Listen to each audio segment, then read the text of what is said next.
আজকে ইফতারির জন্য করছি ফ্রাইড রাইস। এখানে ভেজিটেবল রান্না করেছি, চাইনিজ ভেজিটেবলটা রান্না করেছি চিংড়ি মাছ দিয়ে, আর একটা ডিম ভেঙে দিয়েছি।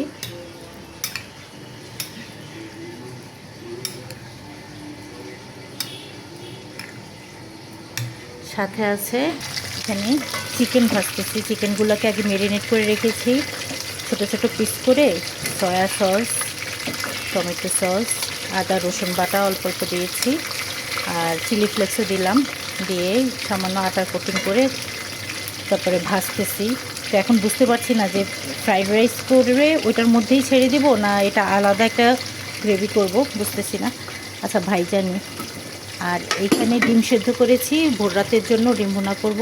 পানি দিচ্ছি। এখানে হচ্ছে পোলাও চাল সেদ্ধ করব, যেহেতু বুয়া নাই আমাকে ধুইতে হইতেছে আর রান্না করতে হইতেছে। তো পোলাও চালগুলো ধুয়ে আমি এখন পানিতে দিয়ে দেব। পানি বলক আসছে, পোলাও চালগুলো ধুয়ে দিয়ে দিচ্ছি।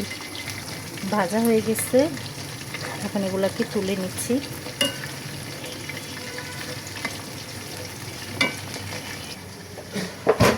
পোলাও চালগুলো ধুয়ে নেব।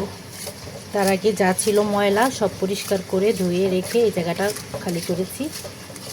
আর কাজ জমায় রাখলে আসলে কাজ করতে কষ্ট, তো চেষ্টা করছি আর কি যা ময়লা হচ্ছে সাথে সাথে ধুয়ে নিতে, তাইলে আর কিছু জমবে না। রান্নাঘরে যখন দেখি যে কোনো হাঁড়ি পাতিল কোনো কিছু জমানো নাই, নিজের কাছে একটা শান্তি শান্তি লাগে। যদিও আমি ধুইতেছি, আমি কাজ করতেছি, সারাক্ষণই হাত ভিজাইতেছি, তারপর রান্নাঘর যখন দেখি খালি, সিঙ্কের উপরে কোনো হাঁড়ি পাতিল নেই, শান্তি শান্তি লাগে।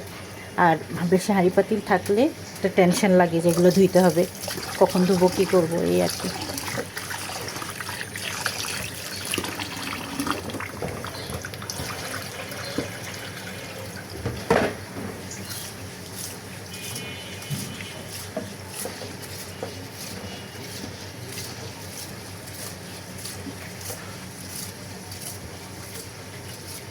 যেখানে আরও কিছু আছে এগুলো ভাজতে হবে। চিকেন ভাজা হয়ে গেছে, উঠিয়ে ফেললাম, আর এটা দিলাম, এগুলো ভাজা হোক। আর এখানে পোলাও চালগুলোও দিয়ে দিলাম। পানি বলকানোর পর পোলাও চাল আর সামান্য লবণ দিলাম। এখন 80% মতো সেদ্ধ করব।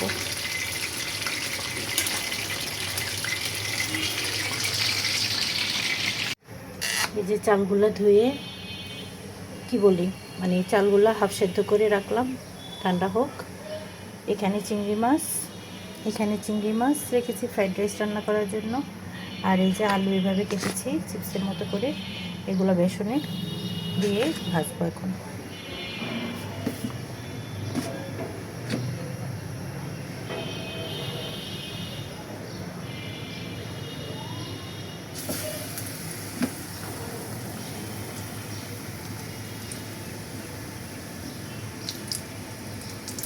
চিকেন যে তেল ভাজছিলাম ওইটাতেই দিলাম, সমস্যা নেই, চিকেনের একটা ফ্লেভার পাওয়া যাবে।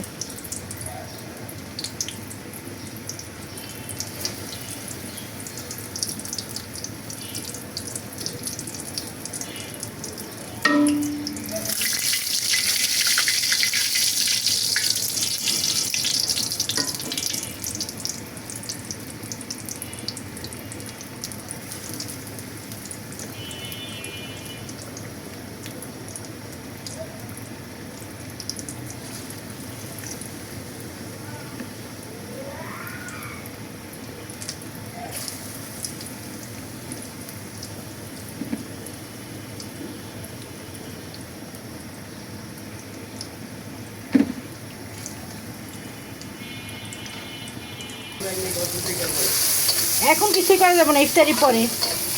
রসুনগুলো বাটার আর সামান্য তেল দিলাম, এর মধ্যে টেলে নিচ্ছি। সাথে টাইম যেহেতু বেশি নাই, চিংড়ি মাছগুলোও দিয়ে দিচ্ছি।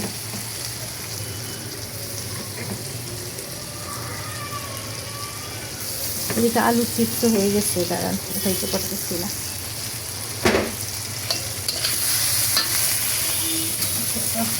আলু চিপসগুলো বেশি পুড়ে যাচ্ছে। ফ্রাইড রাইসের সাথে ফ্রেঞ্চ ফ্রাইয়ের পরিবর্তে আলু চিপস খাবে। আসলে বেসনগুলো রয়ে গেছে, ওই দিন বানানোর পরে আলু রয়ে গেছে, তেলও আছে অল্প, রোজাও প্রায় শেষের দিকে, সব শেষ করে নিচ্ছি।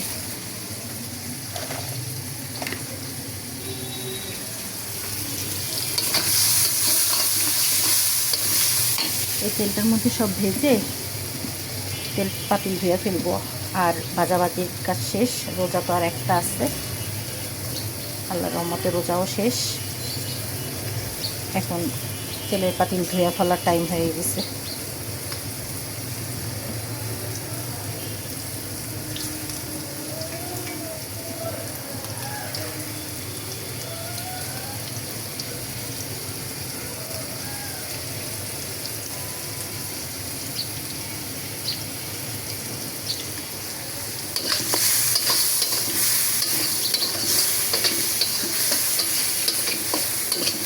এর মধ্যে এখন সয়া সস দিয়ে দেবো আর অল্প অল্প করে রাইস দেবো আর চালবো।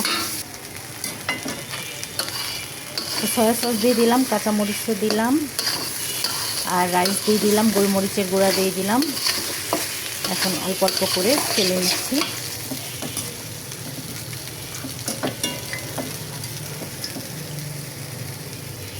এখানে এগুলাও একে একে ভেজে নিচ্ছি।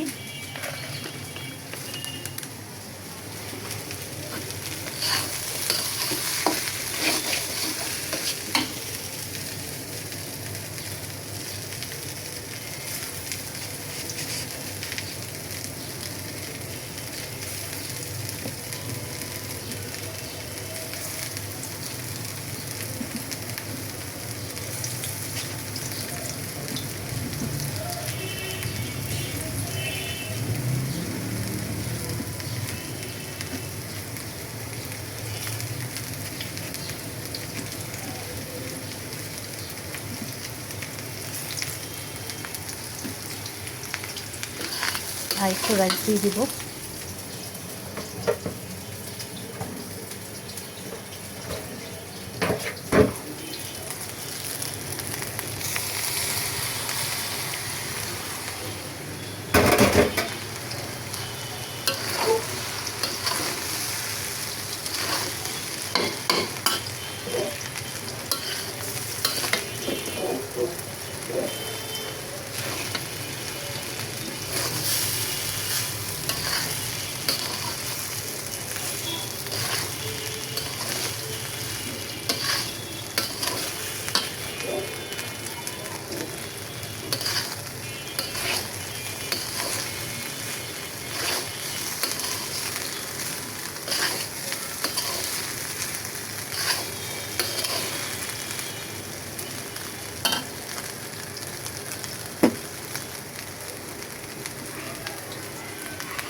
এই লেবু কাটা আছে দেখো, ওইটুকু দিয়ে বানাও, লাগলে আরেকটা কাটো লেবু। আর তরমুজগুলো কাইটা আরেকটা বাটিতে নাও। হ্যাঁ, এই জন্যই নাক খুললেই গেছে নাক মুখ। ফ্যানটা একটু কমায় রেখে ঘুমাইতে বসছিলাম এই জন্য রাতে।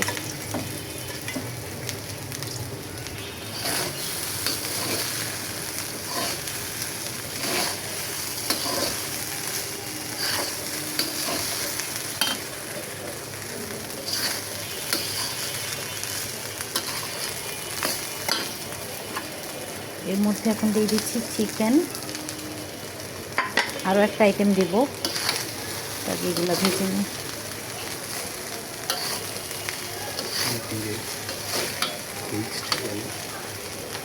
মিক্সড করে খাবো না, এভাবে করলে খাও খাও আসতে। এভাবেও করে, সমস্যা নেই। এরপরে স্ক্রাম্বল এগ দিয়ে দিব। ওই একই কথা, আলাদা খাবার একসাথে। ঘরে করলে তো এটাই মজা, ঘরে ইচ্ছা মতো রান্না করা যায়। আজকে খাইয়া দেখো কেমন হয়। এই চিকেনটা আলাদা ফ্রাই করলেও খাইতো, একত্রেই দিয়ে দিলাম। এই জন্য আমার ছেলে জিজ্ঞেস করতেছে ডিরেক্ট। কোনো কিছু ঘরে নিজের মতো করে রান্না করার মজাই আলাদা।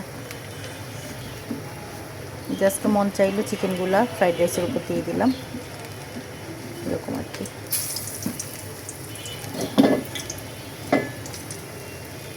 তেলের পরিমাণ যেহেতু কমে গেল, এগুলো পাতিলটা সাইড করে দিলাম, তাহলে তেলগুলো এসে জমা হবে।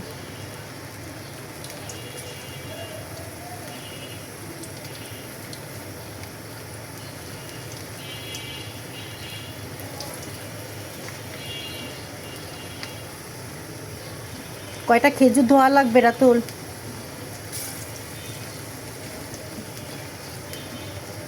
জিলাপিগুলোও বাইর করো।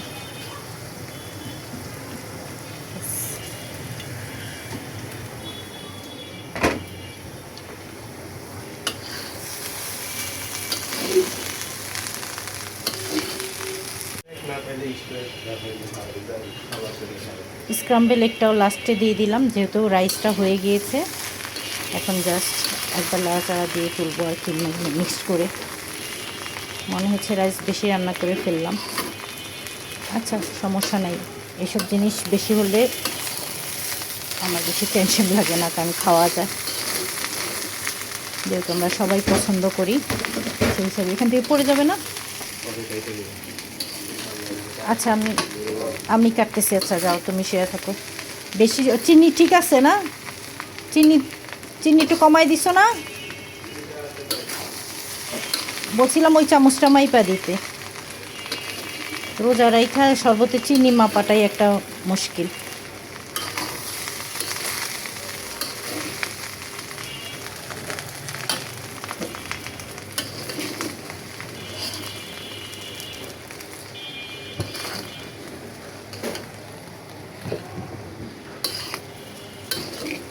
চুলা বন্ধ করে দিলাম, হয়ে গিয়েছে ফ্রাইড রাইস।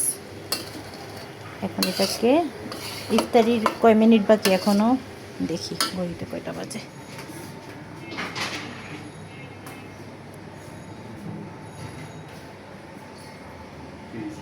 পাঁচটা 40 বাজে। তো ঢেকে রেখে দিই, তাহলে গরম থাকবে। কিন্তু ভয় নাই যে নরম হয়ে যাবে বা সেদ্ধ হয়ে যাওয়ার কোনো ভয় নাই। খুব সুন্দর ঝরঝরা হয়েছে।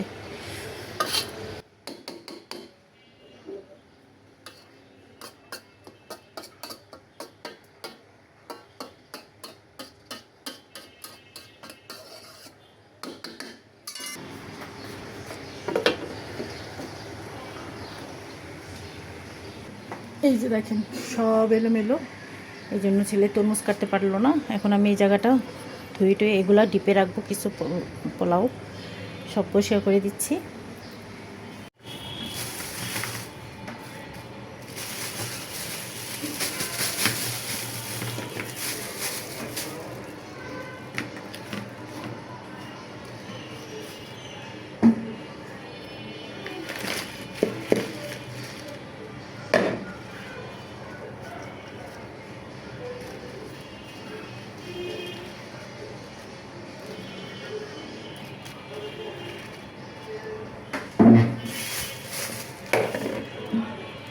যে তরমুজ কেটেছি,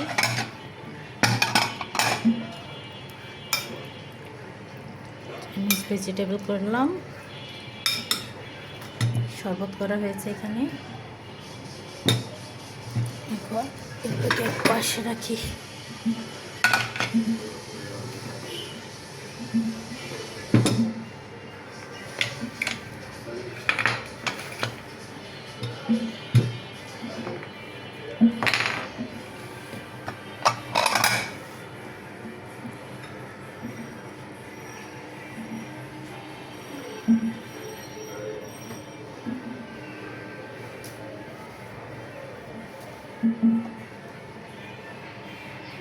এখন ফ্রাইড রাইসগুলো বাড়বো। তো সব ইফতারি দিয়ে দিলাম টেবিলে, সবার প্লেটে প্লেটে। এই যে ফ্রাইড রাইস দিয়ে দিলাম, চিকেন উইথ ফ্রাইড রাইস, সাথে এই যে আলু চিপস বা আলুর চপ যেটাই বলি, জিলাপি, তরমুজ, এক্সট্রা কিছু ফ্রাইড রাইস রাখলাম, আর এই যে ভেজিটেবল। তো একটা কোক না আনলেই তো হয় না, কারণ এই শুকনো শুকনো খাবার খাইতে গেলে একটা কোক লাগবে। শরবত তো আছেই। আলহামদুলিল্লাহ 28 রোজায় এই হচ্ছে আমাদের ইফতারি আজকে। চলেন আপনাদেরকে 28 রোজার সন্ধ্যাবেলাটা আকাশের অবস্থা কি একটু দেখাই আমার বারান্দা থেকে। এইদিকে আকাশটা একটু পরিষ্কার হলেও এইদিকে পুরা মেঘ, সাথে বাতাস ছাড়ছে। মাশাআল্লাহ, আকাশ খুব সুন্দর। বাতাস যেহেতু ছাড়ছে, আজকে আবহাওয়া আরও ঠান্ডা হয়ে যাবে। আর এই যে রাস্তার অবস্থা, রাস্তা ফাঁকা, কারণ ইফতারির টাইম হয়েছে, এই জন্য রাস্তা ফাঁকা। অন্ধকারে তো কিছু বোঝা যাচ্ছে না। এই যে সবাই মোটামুটি গুছিয়ে নেওয়ার চেষ্টা করছে।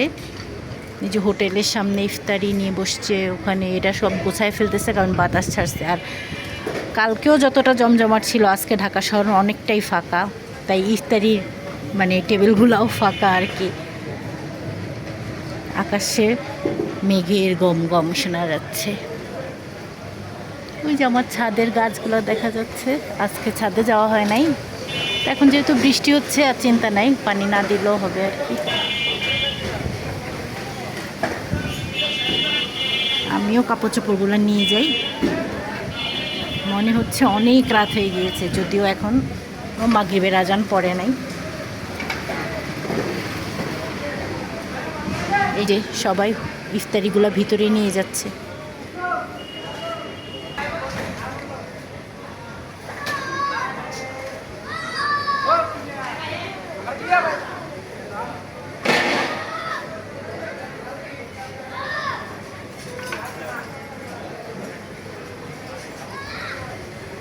বুঝলাম না, ঝড় হওয়ার আগে সবার মধ্যে কেমন যেন একটা আনন্দ মনে হয় কাজ করে। এই যে পোলাপানগুলো চিৎকার চেঁচামেচি শুরু করছে, সবসময় এমন হয়। রাস্তায় হই হুল্লোড় হয়, কারণ সবাই ভিতরে যায়, দৌড়াদৌড়ি করে। ওই যে আমার ছাদের গাছগুলো দেখা যাচ্ছে। আজকে ছাদে যাওয়া হয় নাই, এখন যেহেতু বৃষ্টি হচ্ছে আর চিন্তা নাই, পানি না দিলেও হবে আর কি। আমিও কাপড় চোপড়গুলো নিয়ে যাই।